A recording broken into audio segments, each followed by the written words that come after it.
last week we brought you some of those highlights. The event was attended by thousands of people who came out to see the parade. You know, colours, costumes, dancers, good food as well. But one group is unhappy, however, and that is Luton Sounds Forum. They feel that the sound systems were not featured highly enough in the event. Now, Elroy Edwards from Luton Sounds Forum spoke to our reporter, Toby Friedman. We know there's cutbacks, you understand, but to me it's a kind of disrespect for the hard work that sound system has done in many of the carnivals. 50% of the people, they will tell you that is the reason why they come to carnival, for the sound systems. And they need to understand this. I definitely will be running my carnival from the shop. I will be putting my sound or getting a sound system here, just like the last one. That's what I did. But next year will be bigger. We're going to take back our carnival. Now, Robert Fearon, who is from Lucy Farm and runs United Sound System, joins us now. Good evening, Robert. Good evening, good evening. So, do you share Elroy's views then on sound systems not being, highly ranked enough in the carnival just gone? Yeah, wholeheartedly. Sound systems are as important to carnival as the costumes and whatever comes with carnival, Now, for people that's unclear, it's by the sound system, you know, the things with the big speakers that go around and play the music. That's right, that's right. I mean, I wasn't at the carnival, sadly, but it seemed to me that that's kind of a pivotal point. So what do you mean, like there wasn't given enough importance then? What people couldn't hear them, people couldn't get close enough, you felt that it wasn't on for long enough? What were the problems? Yeah, there wasn't enough of them, and so forth. Sound systems, the role that they played, they had their spots where, I for one, is one of those who goes to carnival just to hear sound system. Yeah. And so forth. So you go where your favorite sound is playing, or the sound that you know, and that would be where you would be for most of that day. I know exactly what you mean, because I often go to Notting Hill Carnival, and there's kind of a junction of two roads that I know that my favourite sounds, and I will stand there for 10 hours.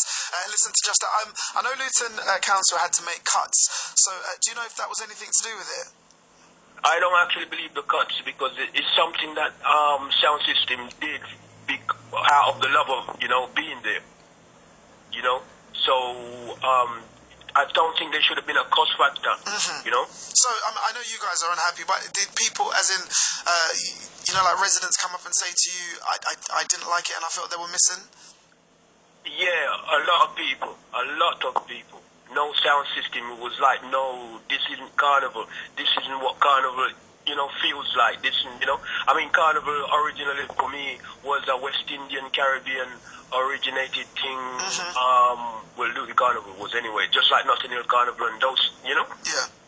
And so forth. So, part of it from the West Indies, sound system from the West Indies and so forth is like a cultural thing, Yeah, absolutely. And so forth. So if you don't have it involving carnival part of our culture, West Indian culture, sound system part of it and so forth, the whole thing is interlinked and so forth.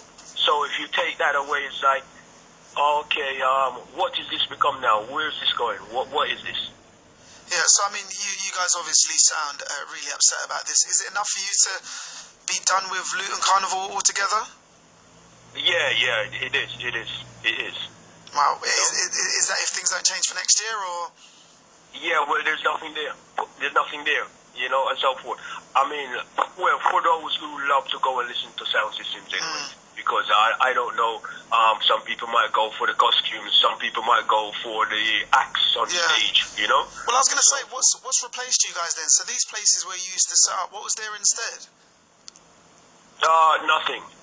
To what I'm about to say now, but like you mentioned, historically, Carnival probably could have easily gone ahead with just the sound systems, no costumes, no nothing, like you said. But the lack of sound systems shows that Carnival is evolving and it's changing, because my generation, and certainly my dad's, sound systems are a big thing. But maybe for the younger people coming up, it is the costumes, it is the food, and it's more to do with that. Yeah. My argument that sound systems is part of it. Yeah. So and so forth. yeah. So you're saying you don't want to be dominant, but you want to have you want to be high up on the priorities. Yeah, you have to realize sound system as well. Is part of just like how people are passionate about football. You with me? That passion about football for football supporters. Then sound system is part of Carnival. The passion for sound systems in Carnival. Yeah. I mean, if there's one thing I could say against sound systems, and the majority of carnivals that I've been to, it's been fairly well kept and well policed as well. But I guess sound systems, excuse me, could be the one point where you have flashpoints, because you have people standing there for so long, people that want a good place. It's the point most likely to come in contact with people who you might not want to see or might avoid. Might that be something to do with it? Because also it's quite loud. It can become quite aggressive as well. So it's not something that families might necessarily go and stand in front of. Do you get all of that? I have no idea why they have decided to not include sound systems as they used to do before. Well, we've got a statement here from UK Carnival Arts, Robert. So have a listen to this and tell me what your reaction is. The sound sites at Carnival have historically been delivered by Luton Sounds Forum. Previously, we've managed to fund Luton Sounds Forum to run these sound sites. This year, the cuts in funding did not enable us to fund all of the usual sound sites across the footprint of the event. But you already said you don't believe funding was anything to do with it. You think it's an artistic decision. Yeah, I do. I believe it's their decision to do what they're doing. Okay, well, if someone from UK Carnival Arts Centre is listening, Robert, what's your message to them? No, well, they need to readjust the whole thing. Have a look into the thing to see what made it one of the best one-day carnival. And so forth. And then don't like say, okay, fine, cutbacks, yeah, but don't cut out some of the main ingredients.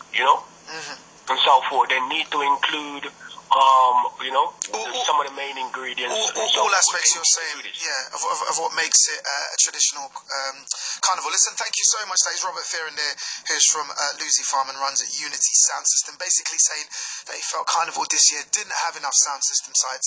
If you're not familiar with Carnival, these are the people with the massive speakers that play out the music. Robert saying that this is a fundamental part of Carnival. Were you at Carnival? Did you notice that there wasn't enough, or did you think, it seemed to be Carnival to me, business as usual? Or maybe, as I mentioned, it is just that, things are changing, nothing can stay the same forever, and this is what people want from their Carnival now. 08459 455 555. You can text 81333 as well.